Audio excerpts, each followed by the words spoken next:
Welcome alpha. இதில் இயேசு கிறிஸ்துவின் நாமத்தினாலே உங்களை வாழ்த்துகிறேன். நேற்று படித்ததிலே கொஞ்சம் அதிகமாக இன்னும் விளக்கி சொல்லலான்னு இருக்கிறேன்.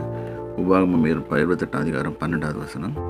ஏற்ற காலத்தில் உன் தேசத்தில் மழை பெய்யும், உன் கையிட்டு வேலையெல்லாம் ஆசீர்வதிக்கவும், உன் கர்த்தர் உனக்கு நல்ல பொக்கிஷசாலையாக வானத்தை திறப்பார்.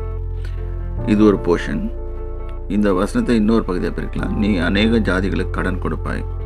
அப்படின்னா நம்மகிட்ட நிறைய பணமோ wealth what ever the thing is the நம்மளுக்கு நிறைய இருந்தால் தான் நம்ம கொடுக்க முடியும்.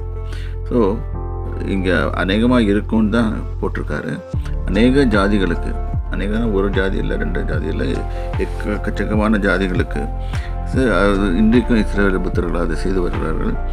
இந்த மிலிட்ரி எக்யூப்மெண்ட்ஸு இதெல்லாம் பார்க்கும்போது அவங்கள பீட் பண்ணுறதுக்கு யாரும் இல்லாமல் தான் இருக்கிறாங்க.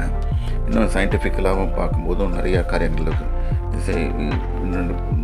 அவங்க நடத்தி கொண்டு வருகிறார்கள். அநேக ஜாதிகளுக்கு கடன் கொடுப்பாங்க, நீயும் கடன் வாங்காதிருப்பாங்க. இது ஒரு பெரிய லா.